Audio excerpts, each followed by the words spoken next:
अद्भुत पंडित रामकृष्ण, आज आपने सरल पूजा, नित्य कर्म और संस्कार की अद्भुत व्याख्या की है। हम अत्यंत प्रसन्न हुए। व्याख्या की है। कृष्ण देव राय जी, अब हम जा रहे हैं। उचित है, पुनः लौट कर आना। हम चलते हैं।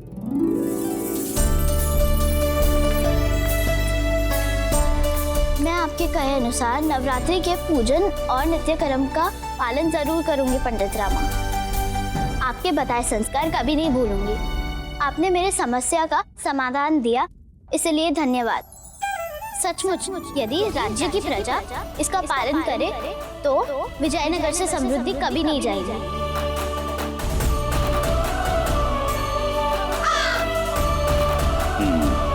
हम चलते हैं।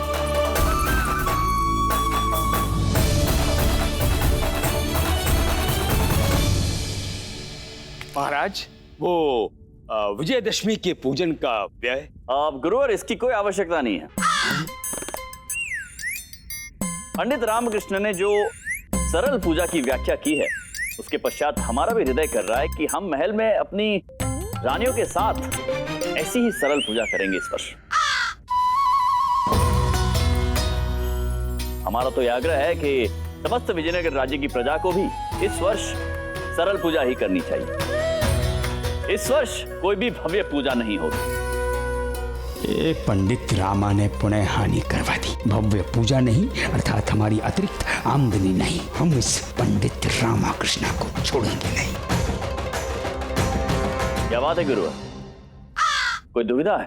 नहीं, हम तो बस ये सोच रहे थे कि अब आपसे जो भेंट है वो विजयदशमी के दिन ही होगी। तब तक के लिए तो दरबार में अवकाश रहेगा ना महाराज? हाँ गुरुवर, अवकाश तो अवश्य है, परंतु आपके पंडित रामकृष्ण और महामंत्री तिमरसु के लिए नहीं है। हमें आप तीनों से कुछ अत्यंत आवश्यक कार्य है। अब ये कौन सा कार्य आन पड़ा? अब कौन सा कार्य है महाराज को? ये देखिए महाराज, हमने अपना क्या भेष बना लिया और ये गले में ढोल के हैं। ये तो ईश्वर की कृपा है, हम ढोल की बजा लेते हैं।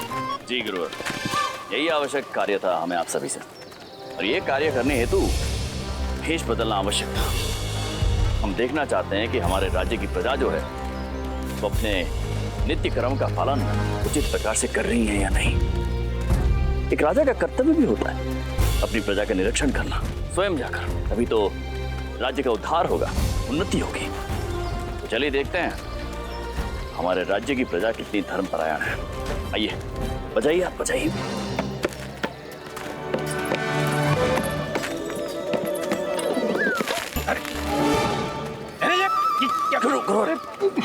शांत रहिए,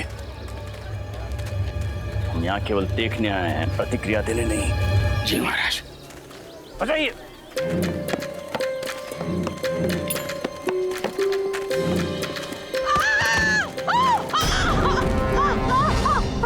चले जाओ यहाँ से, अब ये घर आपका नहीं है। महामंत्री, हम आपकी माता के साथ इस घर में नहीं रह सकते हैं।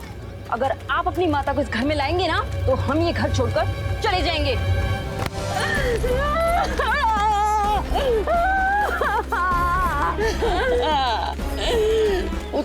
क्या तू मेरा त्याग कर देगा? नहीं माँ, मैं तुझे सुरक्षित काशी छोड़ाऊंगा। काशीवास से तेरा भी भला होगा और इस निवास में शांति रहेगी। चलिए। हे भगवान, भोले शंभू शिव शंकर। ये लीजिए 2 सेर भिंडी। ये कुछ कम तो नहीं है?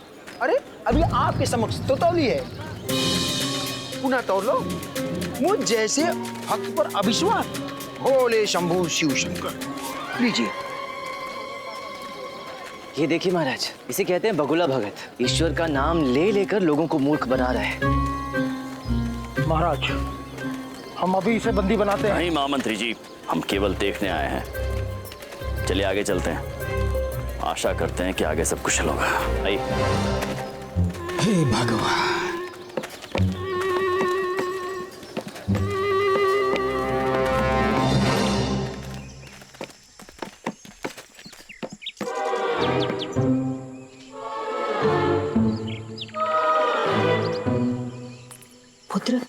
बहुत स्वादिष्ट फल लगे हैं।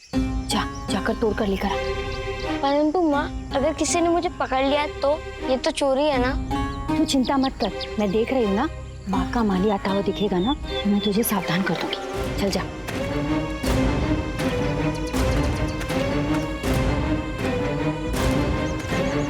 महामंत्री जी, जब एक माता अपने पुत्र को गलत संस्कार देगी तो वो एक अच्छा नागरिक कैसे बनेगा?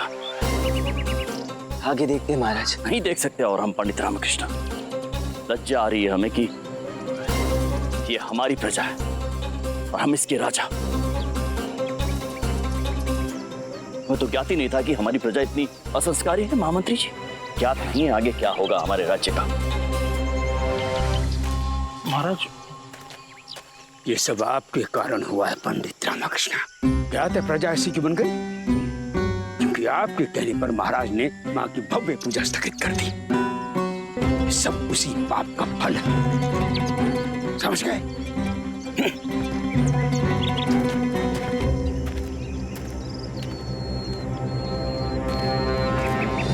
अब मेरी विदाई का समय आ गया है। विजयनगर में मेरे वास का काल अब समाप्त हो गया है।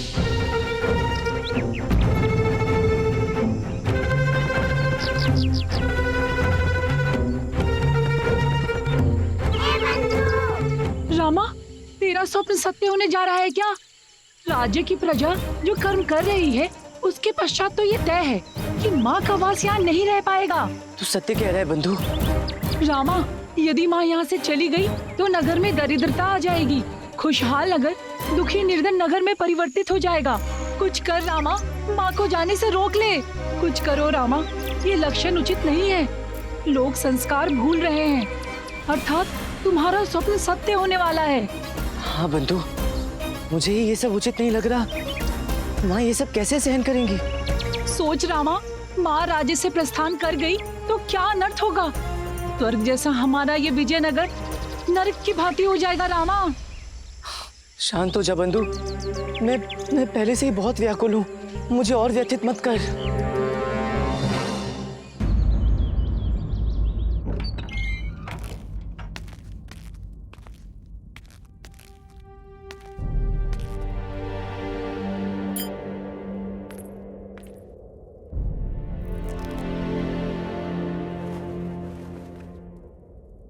भेष बदल के क्यों घूम रहा है? सब ठीक तो है? सब ठीक है। वो आज मैं महाराज मंत्रीवर गुरुवर के साथ राज्य का हाल जानने गया था। लामा, और मेरे कपड़े? लामा, तूने कहा था कि तू आते समय मेरे कपड़े लेकर आएगा। लामा, स्वयं पर निर्भर व्यक्तियों की मांगे पूरी करना व्यक्ति का धर्म होता है। हाँ, गुंडप्पा सही कह रहा है। सत्य है, आप पर निर्भर व्यक्ति की मांग पूरी करना भी नित्य कर्म का ही तो अंग है। नहीं ला पाया गुंडप्पे, मैं तुझे धन दे दूंगा, तो अम्मा और शारदा के साथ जाकर ले लेना। हाँ? क्या हुआ? तुम सब मुझे ऐसे क्यों देख रहे हो? आजकल लामा तू अलग प्रतीत हो रहा है। तू पूर्व जैसा लामा नहीं ला। हाँ? क्यों? क्या हुआ है मुझे? तू उत्तम होता चाला है। मेरी बात इतनी सरलता से मान ले। हमारा लामा ऐसा नहीं था।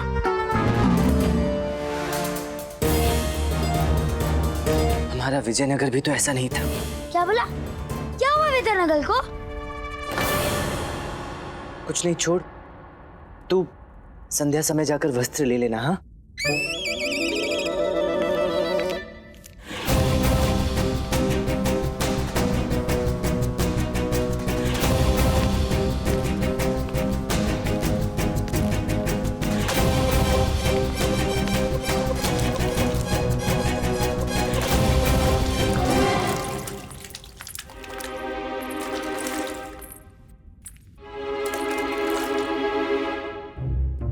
क्या हुआ है आपको? स्वभाव से काफी परिवर्तित लग रहे हैं। बापू तो सचमुच तनाव में है। लगता है स्वप्न वाली बात से भयभीत है अब तक। सुबह के स्वप्न से अभी तक चिंतित हैं आप? देखिए, तुलसी माँ को स्वप्न बता देने से स्वप्न का बुरा प्रभाव समाप्त हो जाता है। मैं स्वप्न तुलसी माँ को बता ही कहाँ पाया शारदा, मुझे एकांत ही नहीं मिला। अब तो लगता है कि स्वप्न सत्य होकर ही रहेगा और माँ हमारा राज्य छोड़कर चली जाएंगी। उठा लो। क्या? अपनी बुद्धि पर से शंका का पर्दा उठा लो। वो मात्र एक स्वप्न था। मात्र स्वप्न नहीं, प्रातः काल का स्वप्न कहो, और ब्रह्म मुहूर्त के स्वप्न सदैव सत्य होते हैं। अभी तो यूं कहूं तो स्वप्न सत्य होना प्रारंभ हो गया है। मैं तो लक्षण भी देख चुका हूं। लक्षण? कैसे लक्षण? आज जब महाराज के साथ भेष बदलकर हम प्रजा का हाल जानने के लिए गए तो चले जाओ यहाँ से। अब ये घर आपका नहीं है। लज्जा आ रही है हमें कि ये हमारी प्रजा है। मैं तो ज्ञात ही नहीं था कि हमारी प्रजा इतनी असंस्कारी है महामंत्री जी। प्रजा नित्य कर्म संस्कार छोड़ रही है, और जहां संस्कार नहीं होते माँ वहां नहीं रहती शारदा। यदि माँ सत्य में हमारे नगर से प्रस्थान कर गई तो अनर्थ हो जाएगा। हमारा सुंदर सा विजयनगर नष्ट हो जाएगा। नहीं, आपके रहते ऐसा कुछ नहीं हो सकता। आप कोई ना कोई समाधान जरूर निकालें। मैं कुछ नहीं कर सकता शारदा, मैं कुछ नहीं कर सकता। मैं एक मनुष्य हूँ, साधारण सा मनुष्य। मेरी क्षमता की भी सीमा है। मैं सामान्य मनुष्यों की समस्या का समाधान निकाल सकता हूँ, किंतु ये समस्या दैवीय है। मैं कैसे रोकूंगा माँ को? मैं कैसे यहाँ के लोगों को संस्कारी बनाऊंगा शारदा? ये संभव ही नहीं है। असंभव को संभव बनाने माँ आई है तेरे द्वारे। माता आई है, दूर होंगे सारे कष्ट, मिलेगा हर समाधान। माता आई है। माँ आई अर्थात माता आई है तुम्हारे द्वार।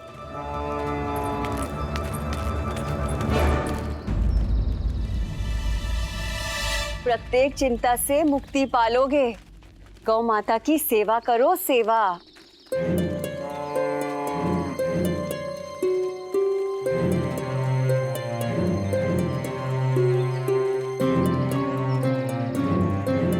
क्या हुआ पुत्र, किस बात की चिंता है? गौ माता आ गई है ना, अब सब चिंता दूर होगी। चिंता कैसे दूर हो जाएगी? गौ माता की कृपा से पुत्र। गौ माता में 33 करोड़ देवी देवताओं का वास होता है।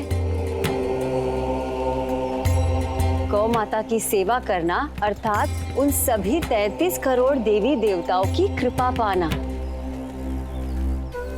मेरी गाय के लिए दान करो। और स्मरण है ना, कल से नवरात्रि आरंभ होने वाली है। नवदुर्गा का व्रत पूजन करो, सारी चिंताएं मिट जाएंगी एवं कल्याण होगा। समझ गए? अंदर से दान की सामग्री लानी है ना, अभी लाए। ये सब क्या है? कहीं माँ की ओर से संकेत तो नहीं मिल रहा? संभवतः नवरात्रि व्रत पूजन ही माँ को विजयनगर में रोकने का मार्ग है।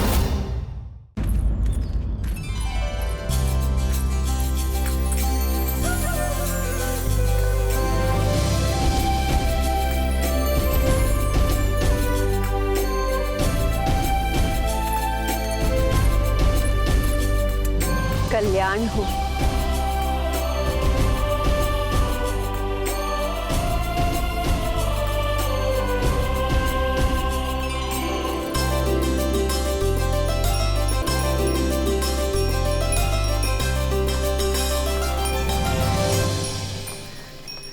कल से हम नवरात्र पूजन करेंगे और मैं नवरात्र व्रत रखूंगा।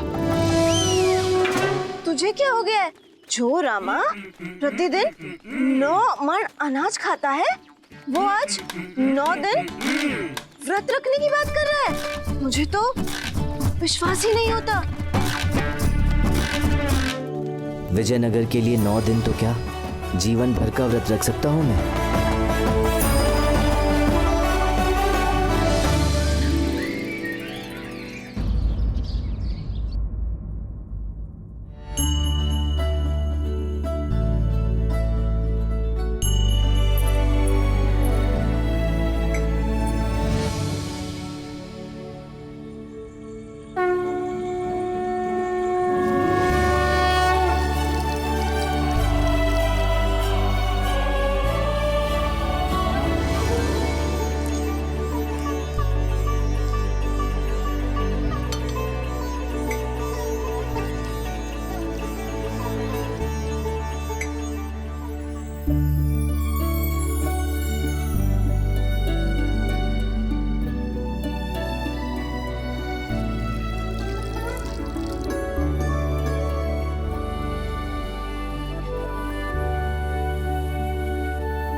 पूजा प्रारंभ होगी।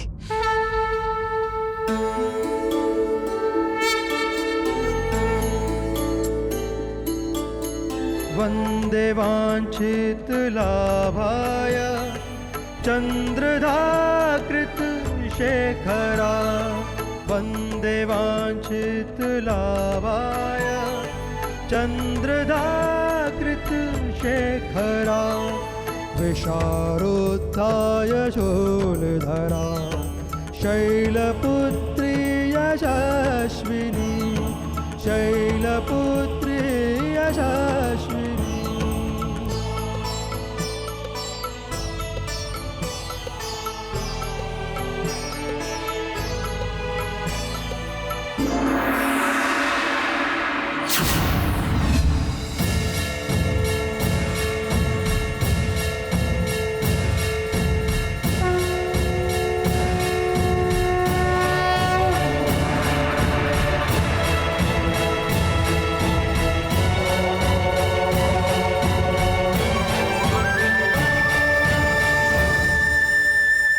मैं हूँ शैलपुत्री। नवरात्रि के प्रथम दिवस पर मेरी पूजा होती है। सती के रूप में देह त्यागने के बाद मैंने मैना और हिमालय की पुत्री के रूप में जन्म लिया। हिमालय की पुत्री होने के कारण मेरा नाम शैलपुत्री रखा गया। मेरी पूजा से भक्तों की योग साधना का आरंभ होता है और मन वांछित इच्छा की पूर्ति होती है। तुम्हारे आगमन से मेरा घर पवित्र हुआ माँ।